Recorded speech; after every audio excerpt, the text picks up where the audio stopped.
Hi guys, welcome to FLM. So ఇవాళ మనం ఏం టాపిక్ చూడబోతున్నాం అంటే ఒక మంచి సాఫ్ట్వేర్ ఇంజనీర్ ఎలా అవ్వాలి. ఇప్పుడు ఈ డెవిన్ లాంటివి వచ్చాక మన కీ పాయింట్స్ దేని మీద ఫోకస్ చేయాలనేది ఈ చిన్న video. Okay, let's get it to it. So first ఏంటి అంటే లాజిక్ బిల్డింగ్. ఆ లాజిక్ బిల్డింగ్ ఇవన్నీ చాలా చూసాము అనుకోలేరు, కానీ నేను ఇది ఫస్ట్ ఎందుకు పెట్టాను అంటే సో ఫస్ట్ డెవిన్ ఏం చేస్తుందండి, ఫస్ట్ మనం అది తెలుసుకుందాం. అసలు డెవిన్ ఏం చేస్తుంది అంటే అది డాక్యుమెంటేషన్ నుంచి చూసి ఆ డాక్యుమెంటేషన్ నుంచి ఒక ఫ్రంట్ ఎండ్ ఎలా బిల్డ్ చేయాలంటే లేదంటే బ్యాక్ ఎండ్ ఎలా బిల్డ్ చేయాలి, దాన్ని డిప్లాయ్ ఎలా చేయాలి, డాక్యుమెంటేషన్ ని చూసి చూసుకుంటూ ఉంటుంది. ఓకేనా? ఇప్పుడు మనకు కొన్ని సిచ్యువేషన్స్ ఉన్నాయండి. Let me say for example, first React అనేది ఇంత పాపులర్ ఎలా అయిందండి? First React build starting picture లో ఉన్నప్పుడు ఏమన్నారంటే అసలు React it is not good for SEO optimization అని అన్నారు. కానీ ఇప్పుడు it is one of the most famously used React library. అంతే కదా, ఫ్రంట్ ఎండ్ లో. సో ఇప్పుడు ఆ రియాక్ట్ జేఎస్ కి కాకుండా next advance version next JS అంటున్నారు. సో ఇలా డాక్యుమెంటేషన్ లేని వాటివి కూడా చాలా అనేటివి లాంచ్ అవుతున్నాయి, సాఫ్ట్వేర్స్ లాంచ్ అవుతాయి. ఆ తర్వాత చాలా ప్రొడక్ట్స్ అనేటివి కూడా దానికి డాక్యుమెంటేషన్స్ ఉండవు, అయినా కానీ ఎలా లాంచ్ లాంచ్ అవుతున్నాయి? Because of logic building, right? So first ఒక సాఫ్ట్వేర్ ఇంజనీర్కి ఉండాల్సిన main quality logic building. So ఇది మనకి ఎలా డెవలప్ చేసుకోవాలి అంటే దీనికి మనకి చాలా మట్టుకు వెబ్సైట్స్ ఉన్నాయి కదా, లైక్ హ్యాకర్ ర్యాంక్ అవ్వనివ్వండి, లీడ్ కోడ్ ప్రాబ్లమ్స్ ఉంటాయి. సో అవి చాలా ప్రాబ్లమ్స్ చేయనవసరం లేదు. లైక్ సపోజ్ మీరు ఒక ప్రాబ్లమ్ని తీసుకొని దాన్ని సపోజ్ ఎక్కువ టైం కాంప్లెక్సిటీకి మీరు సాల్వ్ చేస్తుంటే దాన్ని నెక్స్ట్ టైం మీరు తక్కువ కాంప్లెక్సిటీకి చేయడానికి ట్రై చేయండి. సో అలా మీకు లాజిక్ బిల్డింగ్ స్కిల్స్ అనేటివి చాలా యూజ్ అవుతాయి. దీని యొక్క మెయిన్ ఏంటి అంటే ప్రాబ్లమ్ సాల్వింగ్ కోసం మీకు హెల్ప్ చేస్తుంది. ఎన్ని ఏఐ టూల్స్ వచ్చినా ఎన్ని వచ్చినా కానీ ప్రాబ్లమ్ సాల్వింగ్ ని that is the most required thing in the software engineer, right? Next second point ఏంటి అంటే ప్రాంప్ట్ ఇంజనీరింగ్. ప్రాంప్ట్ ఇంజనీరింగ్ ఏంటి అంటే ఇప్పుడు మనకి చాలా మట్టుకి ఏఐ టూల్స్ వస్తున్నాయి. సపోజ్ చాట్ జీపీటీ అవ్వనివ్వండి, డెవిన్ అవ్వనివ్వండి. We're in the 2024, right? So మనము టెక్నాలజీస్ లేదంటే ఇయర్స్ పెరిగిన కొద్దీ కొత్త టెక్నాలజీస్ అనేవి ఎవాల్వ్ అవుతూనే ఉంటాయి. సో దాన్ని మనం ఖచ్చితంగా నేర్చుకోవాలి. So there is a saying ఏంటి అంటే ఆ, ఎప్పటివరకైతే మనం నేర్చుకొని అడాప్ట్ అవుతూ ఉంటామో టెక్నాలజీ తోటి అప్పుడప్పుడు మనకి మంచి ఎర్నింగ్స్ అనేటివి ఉంటాయి. So when when ever you learn you earn అని, రైట్? సో ఈ ప్రాంప్ట్ ఇంజనీరింగ్ కూడా అలానే అండి. ఇప్పుడు మనకు చాట్ జీపీటీ ఉంది ఫర్ ఎగ్జాంపుల్. ఇలా చాట్ జీపీటీ ఉన్నప్పుడు మనం దీనికి ఏం ప్రాంప్ట్ ఇవ్వాలి సో దట్ మనకి ఒక గుడ్ రెస్పాన్స్ వస్తుంది. కొన్నిసార్లు మనకి చాట్ జీపీటీ నుంచి ఏమవుతుంది అంటే మనం క్వశ్చన్ ఇచ్చింది కూడా చాట్ జీపీటీకి అర్థం అవ్వదు. అప్పుడు మనకి అంటే ఆ టూల్ని ఎలా వాడాలో కూడా మనకు అర్థం అవుతలేదు. సో ఇలాంటి వాటివి చాలా ఇంపార్టెంట్. సో దీన్నే ప్రాంప్ట్ ఇంజనీరింగ్ అంటారు. సో నెక్స్ట్ ఏంటి అంటే ability to check what machine gives.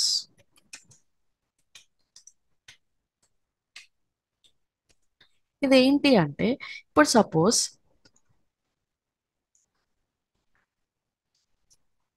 Let me take an example. ఇప్పుడు నేను చాట్ జీపీటీ తీసుకున్నాను.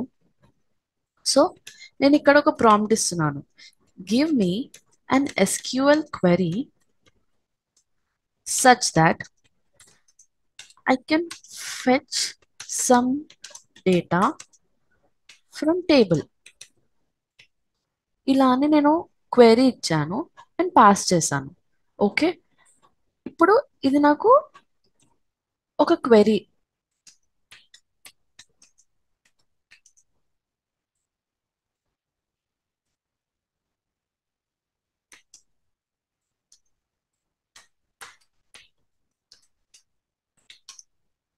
సో ఇప్పుడు నేను ఇలా ఒక ప్రాంప్ట్ ఇచ్చాను. సో ఇది చూడండి, ఇప్పుడు నాకు ఇది ఒక క్వెరీ ఇస్తుంది. సో ఇప్పుడు నాకు ఏంటి అంటే ఇప్పుడు అది ఇచ్చిన కోడ్ కూడా అది కరెక్టో కాదో కూడా మనం తెలియాలి. ఇప్పుడు మెషిన్ ఒకవేళ తప్పు క్వెరీ రాసినా లేదంటే తప్పు కోడ్ ఇచ్చినా అది అర్థం చేసుకునే సిచ్యువేషన్ లో మనం ఉండాలి. దాట్ అంత స్ట్రాంగ్ గా మనం మన స్కిల్స్ ని బిల్డ్ చేసుకోవాలండి. ఓకే, ఇది థర్డ్ పాయింట్ మనది.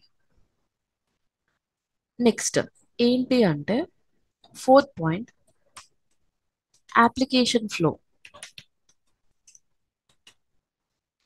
ఇదేంటి అంటే ఇప్పుడు సపోజ్ మనకి ఫ్రంట్ ఎండ్ ఉంది, బ్యాక్ ఎండ్ ఉంది, and we're deploying the codes. Okay, so చాలా మంది ఈ జనరేషన్స్ లో అసలు ఏం చేస్తున్నారంటే ఇప్పుడు మనకి చాలా యూట్యూబ్ లో చాలా ప్లేలిస్ట్స్ ఉన్నాయి కదా, చాలా ఫ్రీ సోర్సెస్ కూడా అవైలబుల్ ఉన్నాయి లెర్నింగ్ కి. సో అందరూ వాళ్ళు చెప్పే ప్రాజెక్ట్స్ ని చూసుకుంటూ కోడ్ చేసి అవి వాళ్ళ గిట్ హబ్స్ లో ప్లేస్ చేసి వాళ్ళ రెజ్యూమ్స్ లో ప్లేస్ చేస్తున్నారు, రైట్? కానీ వాళ్ళకి ఆ ఫ్లో ఏంటో కూడా తెలియదు. సో అలాంటి వాళ్ళు కొంచెం లాజిక్ బిల్డింగ్ చేసుకుంటూ, సో ఆ ఫ్లో అనేది నేర్చుకుంటూ ఆ ప్రాజెక్ట్స్ ని బిల్డ్ చేయడం నేర్చుకోవాలి. లేదంటే ఏమవుతుంది అంటే ఇప్పుడు వాళ్ళకి ఆ ప్రాజెక్ట్ మట్టుకే అర్థమవుతుంది, కానీ నెక్స్ట్ రేపు అలాంటి సిమిలర్ యొక్క ప్రాజెక్ట్స్ కానీ ఆ, వేరే టైప్ ఆఫ్ ప్రాజెక్ట్స్ ఇచ్చినప్పుడు వాళ్ళకి కష్టం అవుతుంది. సో అప్లికేషన్ ఫ్లో ఏంటి, ఎలా వస్తుంది, ఏపీఐస్ ఎలా బిల్డ్ అవుతున్నాయి, లేదంటే ఫ్రంట్ ఎండ్ నుంచి కాల్స్ ఎలా వస్తున్నాయి, బ్యాక్ ఎండ్ కి కాల్స్ ఎలా పంపిస్తున్నాము, సో మళ్ళీ డిప్లాయ్ ఎలా చేస్తున్నాము, ఇవన్నీ అప్లికేషన్ ఫ్లో అనేది కాన్సెప్చువల్ గా మనకి చాలా మంచిగా తెలిసి ఉండాలి, right? Next fifth and the most important thing, securing and customising the machine given code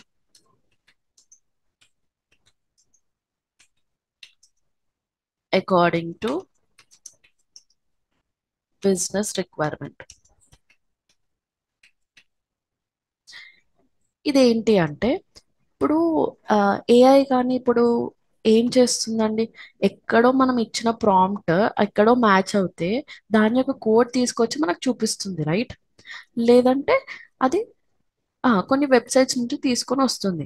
కానీ అది ఎంతవరకు సేఫ్, ఆ కోడ్ అనేది సెక్యూర్ ఉందా లేదా తెచ్చింది. సో ఒక ఇన్స్టిట్యూట్ లో చాలా ఇంపార్టెంట్ ప్రాజెక్ట్స్ రన్ అవుతూ ఉంటాయి. సో అది తెచ్చింది కోడ్ సెక్యూరా కాదా అని మనం ఫస్ట్ చెక్ చేయాలి. సో ఎంత డెవిన్ లాంటి ఎక్విప్మెంట్స్ కానీ మెషిన్స్ కానీ వచ్చినా కానీ సాఫ్ట్వేర్స్ వచ్చినా కానీ ఒక హ్యూమన్ ఇన్వాల్వ్మెంట్ అనేది పక్కా ఉంటుంది. అసలు ఈ జనరేషన్ లో ఒక మనిషిని నమ్మాలంటేనే చాలా రోజులు పడుతుంది. అలాంటిది ఒక మనిషి మెషిన్ ని నమ్మి ప్రాజెక్ట్స్ చేయాలి అంటే అలా నమ్ముతుందా? కంపల్సరీ హ్యూమన్ హ్యాండ్లింగ్ అనేది అవసరం. సో ఆ హ్యూమన్ హ్యాండిల్ చేసేటప్పుడు టూ మెయిన్ థింగ్స్ ఏం చెక్ చేస్తాడు, అసలు ఆ కోడ్ ఇచ్చింది సెక్యూర్గా ఉందా లేదా, అండ్ ఏంటి మన బిజినెస్ రిక్వైర్మెంట్ లేదా మన క్లయింట్ ఇట్లా ఒక రిక్వైర్మెంట్ ఇస్తాడు, మనకి ప్రాబ్లమ్ సాల్వ్మెంట్ స్టేట్మెంట్ ఉంటుంది. దాన్ని బట్టి సాఫ్ట్వేర్ ఇంజనీరింగ్ ఎట్లా కోడ్ ని కస్టమైజ్ చేయగలడు అనేది చాలా ఇంపార్టెంట్, రైట్? ఇప్పుడు ఊబర్ లాంటివి కానీ జొమాటో లాంటివి కానీ అవి just within a fraction of minutes కానీ హవర్స్ లో కానీ అవ్వలేవు. అవి కొన్ని ఇయర్స్ పట్టినాయి డెవలప్ అవ్వనీకి.